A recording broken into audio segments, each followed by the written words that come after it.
മനുഷ്യന്മാരെ, ഞാനിന്ന് പോയത് നമ്മുടെ തിബ്ലിസി സീയിലേക്കാണ് കേട്ടോ. ഒരു വൺ ഡേ ട്രിപ്പിനൊന്നും പറയാൻ പറ്റില്ല, എന്നാലും ബോറടിച്ചപ്പോൾ ഒരു ഫിഷിംഗ് മൂഡ്.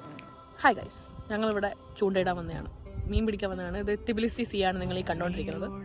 പക്ഷെ ഇത് കടലല്ല, ഇതൊരു റിസർവോയർ ആണ്, മാൻമെയ്ഡ് ആണ് അല്ലേ? അതെ. പക്ഷെ ഇവിടെ മീനുണ്ട്. ചൂണ്ട ഇടുന്ന പ്രൊഫഷണൽ ചൂണ്ടഗ്രാഫറിനെ ഒന്നും കാണിക്കാൻ പാടില്ല എന്നാണ് അവരൊക്കെ പറഞ്ഞേക്കുന്നത്. നമ്മളാരും അത് കാണിക്കുന്നില്ല, റിവീൽ ചെയ്യില്ല. പക്ഷെ കിട്ടുന്ന മീൻ ലാസ്റ്റ് റിവീൽ ചെയ്യുന്നത് കിട്ടിയാൽ. അമിത് ഇവിടുത്തെ പുതിയ ആളാണ്, ന്യൂ സ്റ്റുഡൻ്റ് ആണ്. എന്താണ് അമിത്തിന് പറയാനുള്ളത്? നമ്മളവിടെ ചൂണ്ടയിട്ടിട്ട് മീൻ കൊത്താൻ വേണ്ടി വെയിറ്റ് ചെയ്യും. നമ്മൾ ബാക്കി ടീംസിന് നമ്മൾ ചൂണ്ടയിടാൻ ഏൽപ്പിച്ചിട്ട് നമ്മളിവിടെ പ്രൊഫഷണൽ ചൂണ്ടോഗ്രാഫറുടെ ചൂണ്ട പൊട്ടിയതോടുകൂടി ഫിഷിംഗ് ദൗത്യം ഉപേക്ഷിച്ചു. അങ്ങനെയാണ് ഈ ടീമിനെ ഞങ്ങൾ കാണുന്നത്.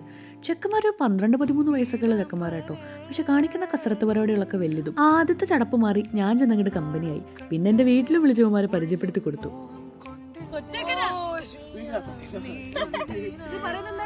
ആദ്യം ഒന്നും പന്തികേട് തോന്നിയില്ലെങ്കിലും ഇവന്മാരുടെ ചില പോസിങ്ങും ഇവന്മാരുടെ ചില പരിപാടികളൊക്കെ കണ്ടപ്പോൾ എന്തോ എവിടെ ഒരു തകരാറ് പോലെ.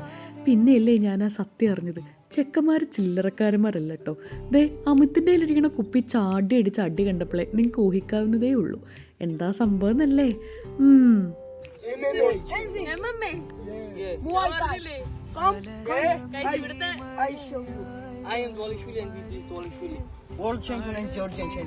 സെക്കൻഡ് മെഡൽസ് നോക്കി. ഇത് world champion mixed martial arts കളിക്കാൻ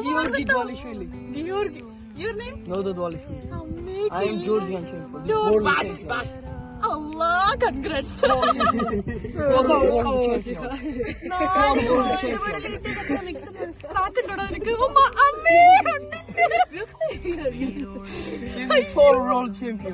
വെറുതെ ഇവിടുത്തെ പിള്ളേരെയൊക്കെ എനിക്ക് മിണ്ടാ സാധാരണ പേടിയാണ്. കാരണം ഒന്നാമത്തെ കാര്യം പ്രശ്നം ഉണ്ടാക്കുന്ന പേടി, രണ്ടാമത്തെ കാര്യം ഇതൊക്കെ തന്നെ. മിക്ക ആൾക്കാരും karate, taekwondo, mixed martial arts ഒക്കെ.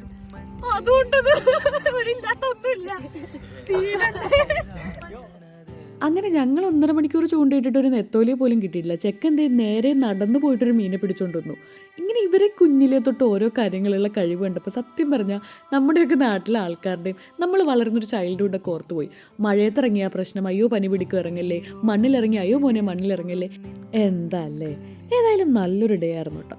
ഒക്കെ കഴിഞ്ഞ് അമ്മമാരോട് ബൈ പറഞ്ഞ് വീട്ടിലേക്ക് പോയതോടുകൂടി ഇന്നത്തെ കുഞ്ഞു കഥയ്ക്ക് കുഞ്ഞ് എൻഡ്.